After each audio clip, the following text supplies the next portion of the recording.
देख रहे हैं आप, मैं हूं आपके साथ हेमंत कुमार। 20 मिनट 20 खबरों में आप सभी का स्वागत। और इस बुलेटिन में हम आपको प्रदेश से लेकर के देश के अलग अलग हिस्सों की खबरें दिखाएंगे। साथ ही आपको यह भी बताएंगे कि दुनिया भर में आखिरकार क्या कुछ चल रहा है।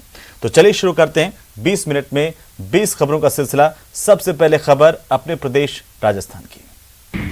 पंजाब के इस नाबालिग ने सिस्कियों के बीच जो सच्चाई बयान की, उससे मरुधरा स्तब्ध है। समाज शर्मिंदा है और राजस्थान पुलिस कटघरे में है। जी हां, एक बार फिर राजस्थान में महिला अपराध और मानव तस्करी को लेकर सवाल उठ रहे हैं। लड़की का आरोप है कि जब वो अधेड़ व्यक्ति के चंगुल से निकलकर बीकानेर के डूंगरगढ़ पुलिस थाने पहुंची, तो पुलिस ने आरोपी को थाने में बुलाया और हिंदी में लिखे एक खत पर हस्ताक्षर कराने के बाद उसे वापस उसके खरीदार को सौंप दिया।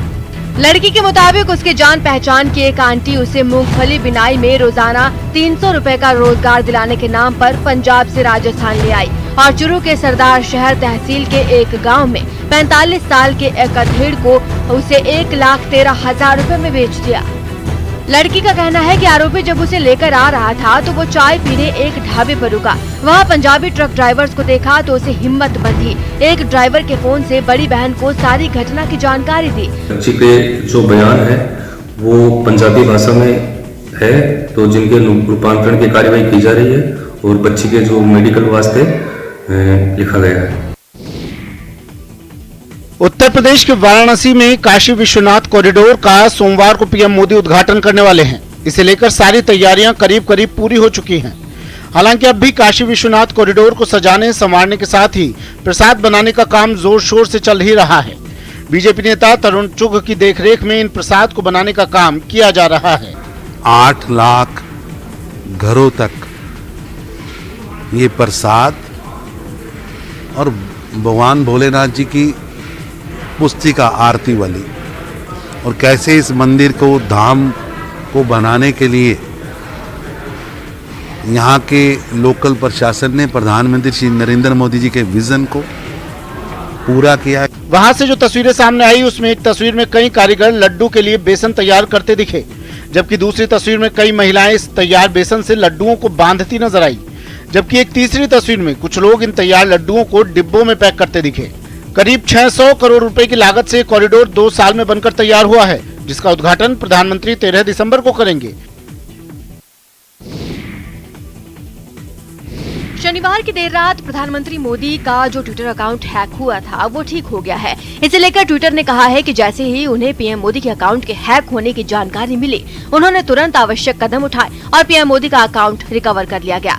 आपको बता दें, शनिवार की देर रात हैकर्स ने पीएम मोदी के ट्विटर अकाउंट में सेंध लगा दी थी और बिटकॉइन को लेकर ट्वीट किए। उनके अकाउंट से बिटकॉइन को लीगल करने का ट्वीट किया गया। इस ट्वीट में एक लिंक भी शेयर किया गया जिस पर जाकर लोगों को फ्री बिटकॉइन क्लेम करने को कहा गया। पीएम मोदी के ट्वीट को देखते ही ट्विटर पर कई लोगों ने आशंका जताई कि प्रधानमंत्री का अकाउंट हैक हो गया है।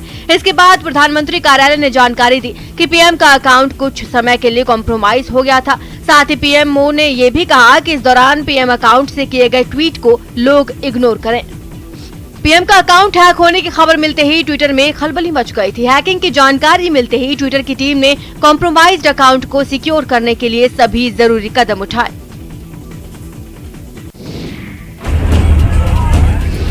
बिहार में गोपालगंज के बैकुंठपुर के आरजेडी विधायक प्रेम शंकर यादव का हाथापाई करते एक वीडियो सोशल मीडिया पर वायरल हो रहा है। इस वीडियो में भारी भीड़ के बीच विधायक प्रेम शंकर यादव हाथापाई करते दिख रहे हैं। खास बात यह है कि वायरल वीडियो में वो जिस व्यक्ति को थप्पड़ मारते दिख रहे हैं वो कोई और नहीं बल्कि बैकुंठपुर के जिला परिषद क्षेत्र संख्या 32 के प्रत्याशी अशफाक अहमद हैं। ये वीडियो शुक्रवार की शाम बैकुंठपुर थाना क्षेत्र के राजपट्टी मोड़ के पास का बताया जा रहा है। इस हाथापाई को लेकर विधायक प्रेम शंकर यादव के खिलाफ जिला परिषद प्रत्याशी ने एफआईआर दर्ज करने के लिए आवेदन किया है।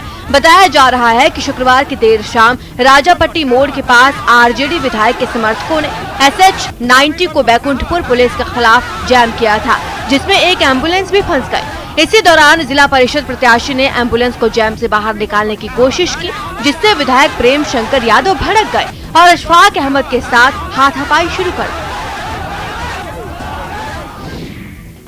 बिहार के औरंगाबाद से एक हैरान करने वाला वीडियो सामने आया। वहां कुछ लोगों में सड़क पर खड़े एक टैंकर से सरसों का तेल लूटने की होड़ मच गई। बताया गया तेल लीक होने पर ड्राइवर ने टैंकर को रोड के किनारे खड़ा कर दिया था, जिसकी भनक लगते ही लोग टैंकर के पास पहुंच गए। इसके बाद शुरू हुई तेल की लूट। हाथों में बाल्टी, जग और डिब्बे लिए कुछ लोग टैंकर को घेरे दिखे। वहां सभी मुफ्त का तेल हासिल करने की कोशिश करते नजर आए। कुछ लोग तो इसकी चाहत में टैंकर पर ही चढ़ गए। आलम ये रहा कि वहां लोगों ने सड़क पर बिखरे तेल को भी नहीं छोड़ा। टैंकर फट गया है जी, तेल रास्ते पर एनएच पर गिरा है, जिससे यातायात में कठिनाइयां हो रही हैं। लोगों की इस हरकत से वहां जैम जैसे हालात हो गए। बाद में मौके पर पहुंची पुलिस ने लोगों को वहां से हटवाया।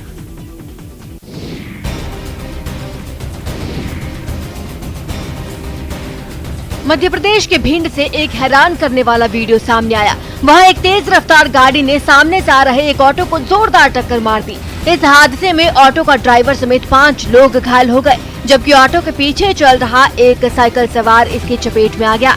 सबसे पहले इस कार ने एक मोटरसाइकिल सवार को ओवरटेक किया, फिर सामने से आ रहे एक ऑटो को टक्कर मार दी। इस टक्कर से ऑटो अपने से खसक कर पलट गया। हादसे के बाद घायलों को नजदीक के अस्पताल में भर्ती करवाया गया है।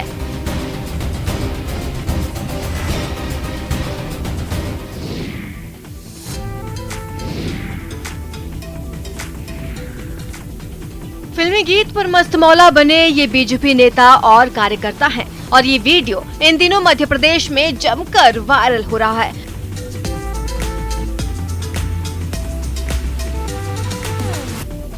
बताया जा रहा है कि मध्य प्रदेश के झाबुआ में 4 दिन पहले बीजेपी की ओर से जिला प्रशिक्षण शिविर का आयोजन किया गया था। उसी शिविर के दौरान बीजेपी के जिला अध्यक्ष अपने साथी नेताओं के साथ फिल्मी गीत पर थिरके थे।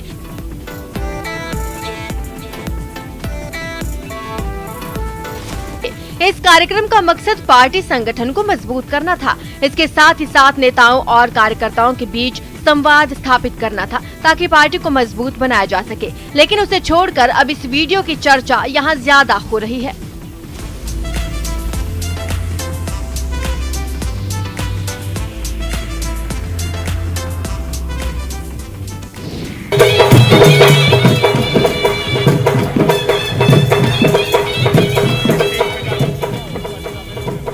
दिन तक चलने वाले खजुराहो इंटरनेशनल फिल्म फेस्टिवल का समापन समारोह बेहद खास रहा। फिल्म फेस्टिवल की आखिरी शाम बुंदेली कलाकारों का डांस सबसे शानदार रहा।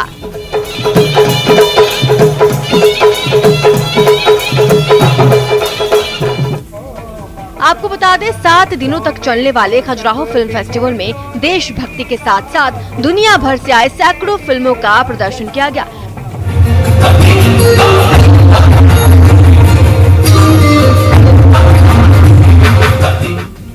फिल्मों के प्रदर्शन के साथ साथ लोक कलाकारों और मुंबई से आए कलाकारों ने यहां अपनी कला का शानदार प्रदर्शन किया।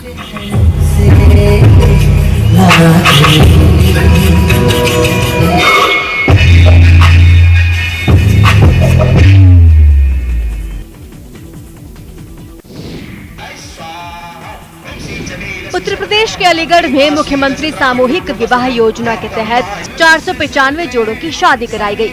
खास बात ये है कि इन जोड़ों में हिंदू जोड़ों के अलावा मुस्लिम धर्म के जोड़े भी शामिल थे। यहाँ एक ही छत के नीचे वैदिक मंत्रों के बीच हिंदू जोड़ों ने जन्म जन्मांतर के लिए 7 फेरे लिए, तो वहीं मुस्लिम जोड़ों ने निकाह कबूल की बात कही। इस सामूहिक विवाह समारोह में कुल 495 जोड़े परिणय सूत्र में बंधे। इनमें 42 मुस्लिम और 453 हिंदू समुदाय के जोड़े शामिल हैं। बहुत अच्छा लग रहा है और मोदी जी ने बहुत अच्छी व्यवस्था बनाई है, गरीबों के लिए भी अमीरों के भी लिए। और 10,000 का हमारा सामान मिलेगा और 35,000 रुपये हमारे खाते में आएंगे। गरीब लोगों के लिए बहुत अच्छी योजना है, जिनकी नहीं हुई थी उनकी भी शादी हो चुकी है। ये माननीय मुख्यमंत्री सामूहिक विवाह योजना का कार्यक्रम है। इसमें प्रत्येक जोड़े पर उत्तर प्रदेश सरकार द्वारा 51,000 रुपये खर्च किए जाते हैं, जिसमें 35,000 रुपये कन्या खाते में जब ट्रांसफर होते हैं, 10,000 रुपये का सामान दिया जाता है और 6,000 रुपये आयोजन में खर्च होते हैं। उत्तराखंड की हर्षिल घाटी पहली बार केसर की खुशबू से महकती नजर आ रही है। जिला प्रशासन और उद्यान विभाग का केसर उत्पादन को लेकर हर्षिल घाटी के काश्तकारों के साथ किया प्रयोग सफल होता नजर आ रहा है। वहीं हर्षिल घाटी के काश्तकार भी केसर का अच्छा उत्पादन होने पर उत्साहित हैं। कश्मीर के तर्ज पर जो हमें यहाँ पे केसर के बीज दिए गए थे यहाँ पे ट्रायल के लिए कि हम लोग इस बार सिल्क घाटी में केसर का बीज लगाएं और उसमें कितना हम सफल हो सकते हैं। तो हम यहाँ पे जो हमारा उपला टकनौर हरसिल क्षेत्र के जो हमारे यहाँ जो 8000 फीट पे हम लोग केसर लगा रहे हैं, तो इस बार जब हमने लगाया तो बहुत अच्छा रिजल्ट मिला। आपको बता दें, यहाँ के डीएम के निर्देश पर हर्षिल घाटी में जम्मू कश्मीर की तर्ज पर अनुकूल वातावरण को देखते हुए केसर उत्पादन के लिए कुछ किसानों को केसर के बीज दिए गए थे, जो सफल होते नजर आ रहे हैं। बार हमारे आदरणीय सीडीओ साहब और डीएम साहब के हस्तक्षेप से शुरू किया गया था। इसमें काफ़ी अच्छा रिजल्ट रहा है, क्योंकि इसमें जो हमने बीज उपलब्ध कराया था वो भी धारी कपनौल में एक नर्सरी है, फ्रेंड्स नर्सरी, वहीं से लिया था। फार्मर्स ने डायरेक्टली फार्मर्स ने परचेज किया था। किसानों का कहना है, अगर प्रदेश सरकार इस पर ध्यान देती है तो घाटी के लोगों के लिए ये दूसरे रोजगार का नया आयाम साबित होगा। जम्मू कश्मीर की राजधानी श्रीनगर के बाहरी हिस्से में ई श्रम कैंप का आयोजन किया गया। ई श्रम कैंप के जरिए बेरोजगार लोगों का ई श्रम कार्ड बनाया गया, ताकि जिन लोगों के पास कोई रोजगार नहीं है उन्हें ऑनलाइन रोजगार की जानकारी मिल सके। आपको बता दें, 16 से 59 साल की आयु का कोई भी व्यक्ति ई श्रम कार्ड बनवा सकता है।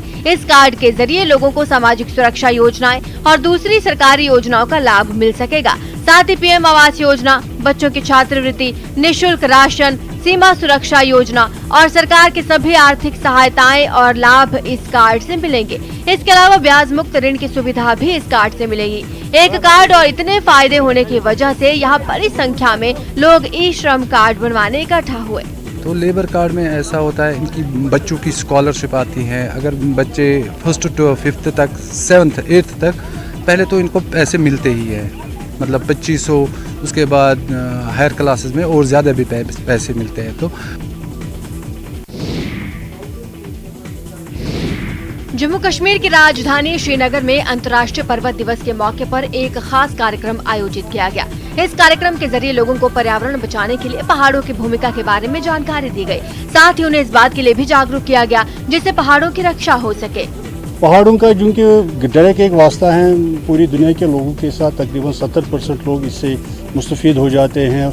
न सिर्फ पीने के पानी के सिलसिले में बल्कि इरिगेशन, जो भी दूसरी चीज़ें इसके साथ वाबस्ता हैं, तो वो पहाड़ी मैसर करते हैं लोगों से। तो इसकी हिफाजत और इसकी अहमियत बहुत है हमारी ज़िंदगी में। जब स्नो मिलता है, जब रेन मिलता है, तो आपके ग्लेशियर बनते हैं। जब आपके ग्लेशियर बनते हैं तो आपके हाई अल्टीट्यूड लेक्स बनते हैं। जब आपके लेक्स में पानी होता है तो नीचे आके आप वो आ जाता है, तो आप वो पानी पीते हैं, अपनी जिंदगी जीते हैं। आपको बता दें, अंतर्राष्ट्रीय पर्वत दिवस की शुरुआत 1992 में तब हुई जब संयुक्त राष्ट्र महासभा में एजेंडा 21 के अध्याय 13 के प्रबंधनीय पारिस्थितिक तंत्र सतत पर्वत विकास को लाया गया। और फिर पहाड़ के महत्व को देखते हुए संयुक्त राष्ट्र महासभा ने 2002 को संयुक्त राष्ट्र अंतर्राष्ट्रीय पर्वत वर्ष घोषित किया और फिर 11 दिसंबर 2003 से अंतर्राष्ट्रीय पर्वत दिवस मनाया जाने लगा। मसीही समाज के सबसे बड़े पर्व क्रिसमस के करीब आने के साथ केरल के तिरुवनंतपुरम के बाजार प्रभु यीशु के स्वागत में सज गए हैं। प्रभु यीशु के जन्मदिन का पर्व क्रिसमस 25 दिसंबर को धूमधाम से मनाया जाएगा। इससे पहले गिरजाघरों में तैयारियां शुरू हो गई हैं। चर्च के बाहर क्रिसमस ट्री को लगाने का काम शुरू हो गया है। साथ ही गिरजाघरों में सुबह शाम आराधना के स्वर गूंज रहे हैं। घरों को सजाने के लिए रंग बिरंगे सितारों की अनेक रेंज बाजार में उपलब्ध है। अलग अलग प्रकार के क्रिसमस ट्री, कार्ड्स, रेडियम वाले हैंगिंग्स, जिंगल बेल्स भी मिलने लगे हैं। साथ ही शहर की दुकानों में गिफ्ट आइटम्स की भरमार नजर आ रही है।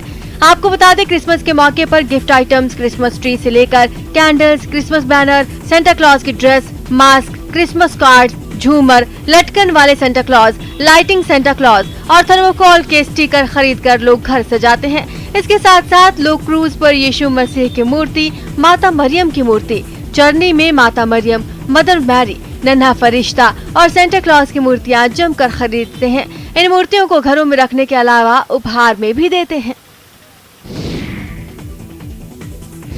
इन तस्वीरों को देखकर दिल्ली की यमुना नदी की यादें ताजा हो गई होगी, जब छठ पूजा के दौरान यमुना की सतह पर केमिकल वाले झाग ने कब्जा जमा लिया था। ये तस्वीरें ठीक वैसी हैं, लेकिन यमुना की नहीं, बल्कि तमिलनाडु के मदारै के एक छोटे से गांव पापनगुड़ी की हैं।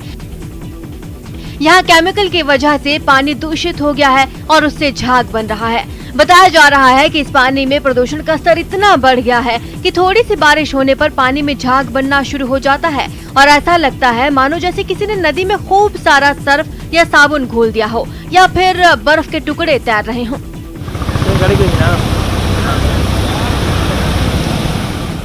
इस केमिकल वाले झाग की वजह से आसपास के लोग दहशत में हैं। लोगों का कहना है कि पूरे गांव में झाग की मोटी परत बिछ गई है और जिस किसी के शरीर पर ये झाग चिपक जाता है उसे त्वचा संबंधी रोग हो जाते हैं। साथ ही इसकी बदबू भी जानलेवा है। ये तस्वीरें महाराष्ट्र में पुणे की हैं, जहां पैदल यात्री दिवस को खास अंदाज में सेलिब्रेट किया गया। पैदल यात्री दिवस के मौके पर सुबह 10 बजे से शाम 4 बजे तक यहां के लक्ष्मी रोड पर किसी भी निजी वाहन को गुजरने की अनुमति नहीं दी गई। इस दौरान पुणे नगर निगम ने लक्ष्मी रोड पर कई तरह के कार्यक्रमों का आयोजन किया। इस मौके पर पुणे के महापौर ने कहा, लोगों को पैदल यात्री दिवस का महत्व समझना चाहिए। साथ ही शहर में भीड़ कम करने के लिए निजी वाहनों का प्रयोग करने से बचना चाहिए। उन्होंने ये भी कहा कि लंबी दूरी की यात्रा के लिए लोगों को सार्वजनिक वाहनों का ही प्रयोग करना चाहिए। आपको बता दें, राष्ट्रीय सांख्यिकी संगठन के अनुसार देश के लगभग 60% बच्चे पैदल स्कूल जाते हैं, लेकिन इसके बावजूद देश में पैदल चलने वालों के लिए बुनियादी ढांचा अपर्याप्त है। यमन के तईज शहर में गठबंधन सेना ने हूथी विद्रोहियों के खिलाफ लड़ाई में बड़ी कामयाबी का दावा किया। यमन की सरकार और हूथी विद्रोहियों के बीच करीब 6 साल से चल रही जंग में 1,30,000 से ज्यादा लोग अब तक मारे जा चुके हैं। इसके बावजूद यमन के कई इलाकों में गठबंधन सेना और हूथी विद्रोहियों के बीच जंग जारी है। इस बीच तईज शहर में सरकार समर्थित सेना ने विद्रोहियों पर जोरदार हमला कर उनके कब्जे वाली पहाड़ों की कई चोटियां छीन ली। इसके लिए उनके बीच हुई खूनी लड़ाई में कई घंटों तक लगातार गोलियां चली, जिससे पूरा इलाका गूंज उठा। इस हमले का जवाब विद्रोहियों के पास नहीं दिखा और उनमें कुछ अपनी जान बचाने के लिए वहां से भागते नजर आए। इन सब के बीच सेना के जवान गाड़ियों पर बैठकर लगातार आगे बढ़ते रहे और दुश्मनों के कब्जे वाले कुछ इलाकों को दोबारा हासिल कर लिया। बात यह है कि यमन कई साल से गृह युद्ध की चपेट में है।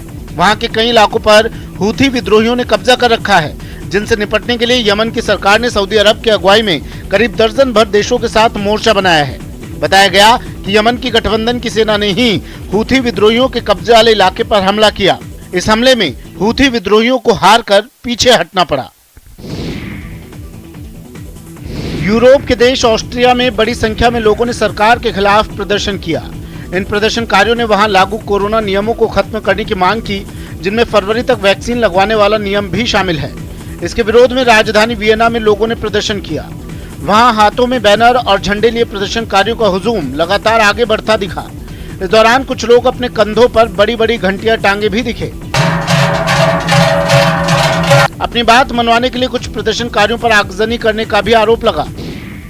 पोर्ट ऑफ प्रिंस में तेल की आसमान छूती कीमतों के खिलाफ लोग सड़कों पर उतर आए और वहां टायर जलाकर पूरी सड़क को जैम कर दिया। हैरत की बात यह है कि नजारा किसी खास जगह का नहीं था, बल्कि कई इलाकों में लोगों ने सरकार के खिलाफ ऐसे ही गुस्सा जाहिर किया। बताया गया कि हैती के कार्यवाहक राष्ट्रपति एरियल हेनरी ने तेल और रसोई गैस के दाम से सब्सिडी हटाने का फैसला लिया, जिससे वहां के लोगों का रहना खाना मुश्किल हो गया। वहां विरोध प्रदर्शन के लिए इतनी भीड़ जुट गई कि पुलिस की कई टुकड़ियां तैनात करनी पड़ गई। प्रदर्शनकारी उनसे बेखौफ हो उन्हीं के सामने नाचते हुए नारे लगाते नजर आए। बात यह है कि हैती में जब से कार्यवाहक राष्ट्रपति के तौर पर एरियल हेनरी ने सत्ता संभाली, तब से ईंधन यानी कि पेट्रोल, डीजल और रसोई गैस के दाम बहुत बढ़ गए। इनमें केरोसिन भी शामिल है, जो गरीब परिवारों के लिए एक बहुत बड़े हिस्से के लिए खाना बनाने के काम में इस्तेमाल लिया जाता है। और इसी के विरोध में हैती में कई दिनों से प्रदर्शन जारी है।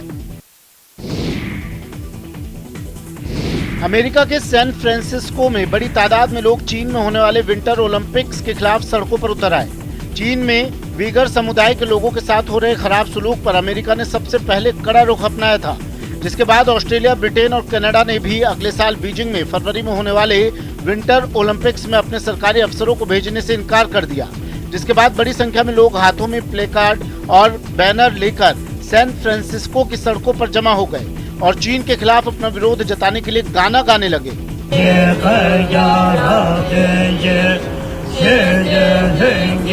एक प्रसारण कंपनी के बाहर जुटे प्रदर्शनकारियों ने चीन के बीजिंग में होने वाले विंटर ओलंपिक्स का प्रसारण किसी भी चैनल पर न करने की मांग की।